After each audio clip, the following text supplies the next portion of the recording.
नमस्कार दोस्तों, मैं हूं सचिन कुमार और आज की वीडियो में मैं आपको एक बहुत ही महत्वपूर्ण जानकारी देने वाला हूं। दोस्तों ये मेरा खुद का अनुभव है और नोटिस कीजिएगा, आज की वीडियो में आपको ये बताऊंगा कि टेट और सुपर टेट में आप किस तरह से 120 प्लस मार्क्स हासिल कर सकते हैं।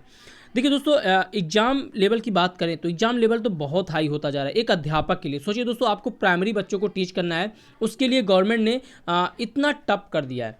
और दोस्तों होना भी चाहिए, क्योंकि दोस्तों ऐसा है कि बच्चे, आपको पता है कि बच्चे ही भविष्य, इस देश का भविष्य हैं। तो कहीं ना कहीं अगर आप उस लेवल पे उनको ले जाएंगे तो आगे चल के वही बच्चे क्या होते हैं, वही बच्चे जो है आगे चल के वो देश का भविष्य बनते हैं। तो मेरे हिसाब से ये एक सकारात्मक भी है। लेकिन दोस्तों अगर इतना लेवल टफ है तो कहीं ना कहीं खुद को भी प्रिपेयर करना पड़ेगा, अगर आप ये टीचर बनना चाहते हैं और टीचर बनने का सपना देख रहे हैं। तो उन सारी चीज़ों पे मैं चर्चा करूंगा, बात करेंगे कैसे और क्या पढ़ें। तो इन सारी चीज़, क्योंकि दोस्तों बिना स्ट्रेटजी की, बिना प्लान के आप कुछ भी नहीं कर सकते। तैयारी सभी कर रहे हैं, एग्जाम सभी देते हैं, लेकिन सिलेक्शन कुछ ही लोगों का होता है। दोस्तों जितनी जॉब होती है ना, उतने ही लोगों का सिलेक्शन होता है। सिलेक्शन सबका नहीं होता है। तो क्यों लोग, उन लोगों का सिलेक्शन होता है, क्यों लोग करते क्या हैं, उन सब चीज़ों को मैं आपको बताऊंगा। ठीक है दोस्तों, तो प्लीज़ दोस्तों आप सोचिए कि आप अपने करियर के लिए कहीं ना कहीं इतने साल आप देते हैं। तो ये वीडियो 10 से 15 मिनट का होने वाला है, 10 मिनट के विद इन 10 मिनट्स। तो इतना टाइम आप दे करके आपको बहुत कुछ हासिल होने वाला है, तो बहुत कुछ मिलेगा। तो वीडियो को जरूर दोस्तों, अगर वीडियो अच्छा लगे तो फॉलो जरूर कीजिएगा, इसको सब्सक्राइब कर लीजिए, चैनल को शेयर भी कीजिए। ठीक है, चलिए स्टार्ट करते हैं। तो दोस्तों सबसे पहले मैं बात करूंगा सिलेबस की। ठीक है, आप देख सकते हैं, आपको पता है कि अगर आप टीचर की वैकेंसी, अगर टीचर की जॉब पाना चाहते हैं तो आपको पता है कि उसके लिए सबसे पहले आपको टेट क्वालिफाई करना है और उसके बाद आप सुपर टेट में बैठ सकते हैं। यानी ये जो आपकी है ये एलिजिबिलिटी है, जबकि इसके बाद आप सुपर टेट एग्जाम में बैठ सकते हैं। तो कहीं ना कहीं दोस्तों लोग क्या करते हैं कि वो पहले टेट की क्लास ले लेंगे, फिर उसके बाद सुपर टेट की क्लास ले लेंगे। तो ऐसा बिल्कुल नहीं करना है, क्योंकि दोस्तों इससे आपका टाइम और पैसा दोनों की बर्बादी होती है। वही चीज़ मैं आपको बताने वाला हूँ। देखिए दोस्तों, यहाँ पे थोड़ा सा दिमाग लगाइए कि जैसे टेट की सिलेबस की बात करें तो इसमें 5 मेन सिलेबस, जैसे आपका बाल मनोविज्ञान हो गया, सबको पता है कि ये 30 मार्क्स होते हैं। फिर हिंदी टेट में ये भी 30 मार्क्स का होता है। इंग्लिश और संस्कृत ये आपका मतलब यहाँ पे आप अल्टरनेटिव होता है, चाहे आप इंग्लिश चुनिए चाहे संस्कृत, ये भी आपका 30 मार्क्स का होता है। उसके बाद आता है पर्यावरण अध्ययन एवं करंट अफेयर, ये भी आपका 30 मार्क्स का होता है। और फिर आपका मैथ होता है जो कि 30 मार्क्स का होता है। देखिए ये 8 सब्जेक्ट वालों के लिए, जबकि साइंस वालों के लिए यहाँ पे आपका क्या हो जाता है, वो साइंस आता है उसमें। ठीक है, तो देखिए यहाँ पे आपको मैंने बता दिया कि ये 5 मेन सब्जेक्ट आपको दिख रहा होगा ध्यान में। ठीक है, अब देखिए, अब आप थोड़ा सा सोचिए दोस्तों, मान लीजिए आपने क्लास ले लिया टेट का, कोई अच्छी सी कोचिंग आपने ज्वाइन कर ली। अब कोचिंग जब आपने ज्वाइन कर ली तो इन 5 सब्जेक्ट का क्या करिए दोस्तों, इसको डीपली पढ़िए। क्या पढ़िए? डीपली पढ़िए, क्योंकि अभी तो आपको पास समय, मान लीजिए बीएड आपने क्वालिफाई किया, उसके बाद आप टेट की प्रिपरेशन करते हैं, सुपर टेट उसके बाद आता है। तो टेट के लिए आपके पास पूरा टाइम रहता है। ठीक है, तो मेरे हिसाब से आप पहले इन 5 सब्जेक्ट पे अच्छी पकड़ बनाइए। देखिए किस तरह से, क्योंकि दोस्तों जब इन 5 सब्जेक्ट पे आप अच्छी पकड़ बना लेंगे ना, तो सुपर टेट के लिए आपको मेहनत करने की बिल्कुल भी जरूरत नहीं होगी दोस्तों। क्यों? क्योंकि यहाँ पे देखिए, आप बाल मनोविज्ञान की मैं बात करूँ तो 30 नंबर का आता है, जबकि सुपर टेट की बात करें तो यहाँ पे आप बिल्कुल दे सकते हैं शिक्षण विधि प्लस बाल मनोविज्ञान, ये आपका 20 मार्क्स का आ रहा है। यानी अगर आपने ये कवर कर लिया तो आप ये भी कवर कर लेंगे। अब कुछ लोगों के दिमाग में बैठता है, सर टेट का सिलेबस ये है, यहाँ से तो क्वेश्चन आता नहीं इसमें, क्योंकि इसमें टफ लेवल आता है। भैया ऐसा बिल्कुल नहीं है। अभी मैं आपको बताऊंगा कि कैसे, क्यों ऐसा लगता है कि क्वेश्चन नहीं आ रहे हैं, जो हमने पढ़ा वो क्वेश्चन नहीं आ रहा, क्यों ऐसा लगता है, अभी मैं आपको बताऊंगा। तो ये देखिए आपको समझ में आ रहा है। ठीक है, देखिए तो यहाँ पे आपको, इसके बाद दोस्तों अगर आपने हिंदी, मान लीजिए आपने टेट में सिलेबस कवर कर लिया, तो यहाँ देख सकते हैं हिंदी के लिए दोस्तों आपका यहाँ पे देखिए, हिंदी के लिए आपका यहाँ पे 40 नंबर में हिंदी भी शामिल रहता है। यानी 40 मार्क्स में सुपर टेट में इंग्लिश और संस्कृत, इसके अलावा हिंदी, ये तीनों मिला के 40 नंबर रहते हैं। यानी अगर आपने टेट में हिंदी कवर कर लिया तो ऑलरेडी आपके यहाँ पे प्रिपेयर है आपका। उसके बाद दोस्तों इंग्लिश या संस्कृत, एक सब्जेक्ट आपको टेट में चुनना पड़ता है।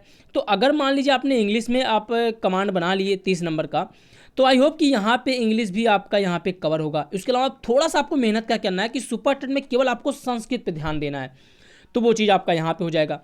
फिर पर्यावरण अध्ययन एवं करंट अफेयर, दोस्तों यहाँ पे पर्यावरण अध्ययन की बात करें तो इसमें इन्वायरमेंट में आपका ज़्यादातर ज्योग्राफी का सिलेबस रहता है।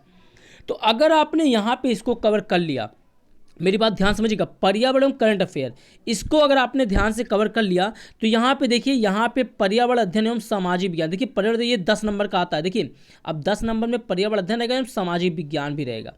तो दोस्तों ये पढ़ना कैसे मैं भी बता रहा हूँ। उसके अलावा दोस्तों मैथ आपका 30 नंबर का रहा, तो मैथ में यहाँ पे देखिए आपके 20 नंबर के आपके मैथ आ रहे हैं, कहाँ पे, सुपर टेट में। यानी अगर मैं कहूँ आपने टेट का सिलेबस अच्छे से अगर कवर कर लिया तो दोस्तों आपका सुपर टेट का लगभग 80% सिलेबस कवर हो गया। लेकिन दोस्तों मैं फिर से बता रहा हूँ, मैं बार बार कह रहा हूँ कि पढ़ना कैसे ये अभी मैं बताने वाला हूँ, कैसे पढ़ना ये मैं बताऊँगा। उसके बाद दोस्तों जब सुपर टेट की बात, मान लीजिए आपने पांचों सब्जेक्ट पे कमांड कर लिया, अब सुपर टेट पे आपको पढ़ना है, तो सुपर टेट के लिए ज़्यादा टाइम आपके पास तो बचता है नहीं भाई। देखिए सुपर टेट में ज़्यादा टाइम नहीं, लेकिन टेट का सिलेबस अगर आपने खुद के नोट्स बनाए हैं तो जब आपके सुपर टेट में के लिए आप एलिजिबल हो जाते हैं तो उसके लिए आप उन्हीं नोट्स को केवल रिवीजन करिए। और इसके अलावा दोस्तों कुछ एक्स्ट्रा चीज़ें आप पढ़िए, जैसे आपको संस्कृत पे फोकस करना है, रीजनिंग, कंप्यूटर, ये ज़्यादा 5-5 नंबर के दोस्तों, इस पर इतना ज़्यादा फोकस नहीं करना है। हो सकता है इन पाँचों में से आपका 1-2 क्वेश्चन बच भी सकता है, तो इस पर ज़्यादा फोकस नहीं करना है।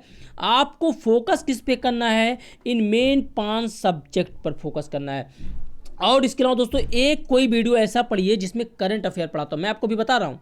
देखिए दोस्तों अब देखिए क्या करना है, मान लीजिए आपने पांचों सब्जेक्ट पढ़ लिए। देखिए पढ़ना कैसे है भैया, मान लीजिए आपने पावलो का सिद्धांत पढ़ा, आपने पावलो का सिद्धांत पढ़ लिया, रट लिया कि पावलो ने कुत्ते पर प्रयोग किया था, घंटी जो है वो आपका अस्वाभाविक उद्दीपक है, वहाँ पे जो भोजन लाया गया वो स्वाभाविक उद्दीपक है, कुत्ते के मुंह से लार गिरता है स्वाभाविक अनुक्रिया। आपने सब पढ़ लिया लेकिन फिर भी एग्जाम में नहीं आया। क्यों नहीं आया? क्योंकि पता है, क्योंकि आपको ये नहीं पता कि जो पावलो महोदय का जो सिद्धांत है वो व्यवहारिक जीवन में उपयोग कहाँ होता है, ये नहीं पता आपको। इसमें गलती किसकी है? टीचर की है, या तो आपने उस हिसाब से क्लास नहीं ज्वाइन किया, आपने ध्यान नहीं दिया। दोस्तों पढ़ने का देखिए क्या होता है, जैसे आपको पढ़ाया गया कि पावलो का सिद्धांत हमें ये बताता है कि इसका व्यवहारिक जीवन में उपयोग क्या है। व्यवहारिक जीवन में ये उपयोग होता है कि अगर कोई अध्यापक मंद बुद्धि के बालक को सिखाना चाहे तो वो पावलो के सिद्धांत का प्रयोग करेगा। यानी पावलो के सिद्धांत के द्वारा क्या बताया, पावलो के सिद्धांत ये बताता है कि आदत निर्माण, पावलो का सिद्धांत हमें आदत निर्माण के बारे में बताता है। यानी मंद बुद्धि के बालक को आप आदत निर्माण करके उसको जो है ज्ञान दे सकते हैं, उसको सिखा सकते हैं, उसके अधिगम को सफल बना सकते हैं, ये बताता है पावलो महोदय। तो जब आप इस लेवल की पढ़ाई करेंगे ना दोस्तों, तो सीधे आपके एग्जाम में क्वेश्चन कहीं से भी आए आप तुरंत उसको आंसर सही करके आओगे, चाहे जो हो। जब तक आप उसको व्यवहारिक जीवन से नहीं जोड़ोगे तब तक आपको कोई टॉपिक नहीं। और क्वेश्चन ऐसे ही पूछता है दोस्तों आप, क्योंकि मैंने कई लोगों से सुना है भैया सीटेट में पढ़ा नहीं आता, ये बिल्कुल गलत है, क्योंकि उन्होंने उस लेवल से पढ़ा ही नहीं। इसीलिए मैं कह रहा हूँ पढ़ाई इस तरह से होनी चाहिए। और आप अगर मान लीजिए आपने कोई कोचिंग नहीं ज्वाइन की, मान लीजिए आपको फाइनेंशियल प्रॉब्लम है, आर्थिक समस्या है, तो आप यूट्यूब पे तमाम ऐसे चैनल मिल जाएंगे। जैसे आप चैनल एक पकड़िए जिसमें सारा सिलेबस, यानी जैसे मनोविज्ञान का आपने कोई चैनल पकड़ लिया तो उसमें शुरू से लेकर अंत तक जिसमें लेक्चर हो वही आप पकड़िए। ट्रिक मत पकड़िए कि ट्रिक से याद कर लिया ये पावलो के सिद्धांत को इस नाम से जानते हैं। ऐसा करेंगे तो बिल्कुल आप क्वालिफाई नहीं कर पाएंगे दोस्तों। ये चीज़ मार, कुछ चीज़ें ट्रिक पे फोकस करिए, लेकिन आप 90% आप डीपली पढ़िए, ये मैं बता रहा हूँ, ठीक है। जब इस तरह से पढ़ेंगे तो सारी चीज़ें आपकी क्लियर हो जाएंगी। उसके बाद दोस्तों अब मैंने ये चीज़ें बता दी आपको पढ़ना कैसे है।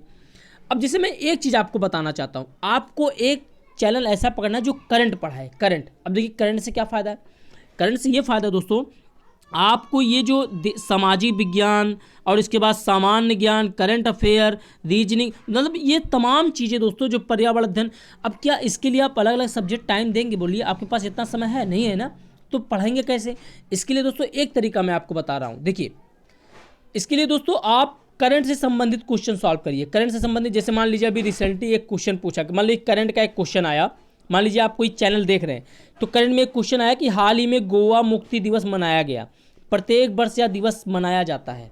अब देखिए इस क्वेश्चन को पढ़ने का तरीका होना चाहिए कैसे। अगर आप इसको पढ़ने का तरीका जान गए तो आपको ना तो अलग से पर्यावरण इन्वायरमेंट पढ़ना है, ना तो अलग से आपको ज्योग्राफी पढ़नी है, ना तो अलग से आपको हिस्ट्री पढ़नी है। देखिए अगर आपके पास टाइम नहीं है, तो टाइम है तो आप पढ़िए, लेकिन टाइम नहीं है तो आप ऐसे पढ़िए।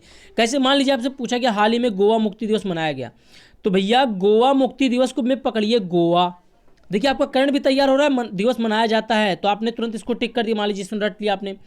अब यहाँ पकड़िए गोवा। अब देखिए गोवा को पढ़िए ज्योग्राफिकल, मतलब इसका भौगोलिक से संबंधित, इसको मतलब भौगोलिक से संबंधित चीज़ें, गोवा संबंधित जो भी आएंगी उसको पढ़िए। और फिर हिस्ट्री संबंधित गोवा के बारे में जो यानी इतिहास से संबंधित जो है उसको पढ़ लीजिए। जैसे इसका ज्योग्राफिकल क्या होगा, भौगोलिक में इसका क्या चीज़ है जैसे भौगोलिक में है कि गोवा सबसे छोटा राज्य है, गोवा सबसे छोटा राज्य है। यह आपका भौगोलिक दृष्टि से एक क्वेश्चन तैयार हो गया। फिर हिस्ट्रिकल, अगर ऐतिहासिक क्षेत्र से देखें तो इसका क्वेश्चन ऐसा बनेगा कि गोवा पर किसका अधिकार था, तो आप कहेंगे पुर्तगालियों का अधिकार था। किसका था भैया? पुर्तगालियों का। एक क्वेश्चन हो गया। दूसरा, पुर्तगालियों ने गोवा पर कब अपना आधिपत्य जमाया था, तो आप कहेंगे 1510 में। दूसरा क्वेश्चन तैयार हो गया। कब इन्होंने गोवा छोड़कर ये गए, तो 1961 में, क्योंकि 1961 में पुर्तगाली भी चले गए। तो इस हिसाब से फिर पुर्तगाली, सबसे पहले भारत में कौन आया? पुर्तगाल आया। सबसे बाद में कौन गया? पुर्तगाल गए। इस हिसाब से आपका हिस्ट्री, उसके अलावा आपका ज्योग्राफी, ये सारी चीज़ें तैयार हो रही है दोस्तों। और हमेशा ध्यान दीजिएगा क्वेश्चन इस समय किस तरह से आ रहे हैं, स्टैटिक जीके से संबंधित किस तरह से क्वेश्चन आ रहे हैं। जैसे मान लीजिए करंट में पूछ लिया गया ना, करंट में आपसे पूछा गया कि भैया गोवा मुक्ति दिवस मनाया गया प्रत्येक वर्ष का दिवस कब मनाया जाता है, आपसे करंट पूछ लिया। अब क्वेश्चन आपका जब स्टैटिक जीके बनेगा तो बनेगा कि गोवा के मुख्यमंत्री कौन है, ये बनेगा सीधे गोवा के मुख्यमंत्री। मतलब इस तरह से क्वेश्चन पूछा जा रहा है, तभी आपको लगता है कि पढ़ा लिखा तो हमारा कुछ आ ही नहीं रहा है, जो हमने पढ़ा वो क्वेश्चन आया ही नहीं। भैया ऐसे पढ़ेंगे तभी सफल होंगे। ये मैं अपना खुद का एक्सपीरियंस बता रहा हूँ, खुद का अनुभव बता रहा हूँ दोस्तों। मैं खुद का अनुभव बता रहा हूँ, मैं बता रहा हूँ, और अनुभव नहीं, ये रियलिटी फैक्ट है। आप ऐसे ही पढ़ाई करिए। और इसके लिए दोस्तों आप एक ऐसा चैनल पकड़िए, देखिए मैं बता दे रहा हूँ, यूट्यूब पे आपको तमाम ऐसे चैनल पड़ जाएंगे, ऐसे चैनल मिलेंगे। एक करंट का चैनल मिलेगा जिसमें आपको इस हिसाब से पढ़ाए, अगर इस हिसाब से पढ़ाए तो वही चैनल पकड़िए, ठीक है। तो दोस्तों मेरा बताने का मतलब बस यही था। और दोस्तों प्लीज़ मैं आपको बता रहा हूं कि अगर आप अध्यापक बनने का सपना देख रहे हैं, तैयारी कर रहे हैं दोस्तों, तो आप हमारे चैनल SK स्मार्ट क्लासेज को भी ज्वाइन कर सकते हैं यूट्यूब पर, क्योंकि यहाँ पे आपका सारा सब्जेक्ट सीक्वेंस में मिलेगा और वो भी आपको बिल्कुल कॉन्सेप्ट वाइज पढ़ाया गया है, ठीक है। तो इस चैनल को आप ज्वाइन कर सकते हैं। Thank you for watching, thank you so much.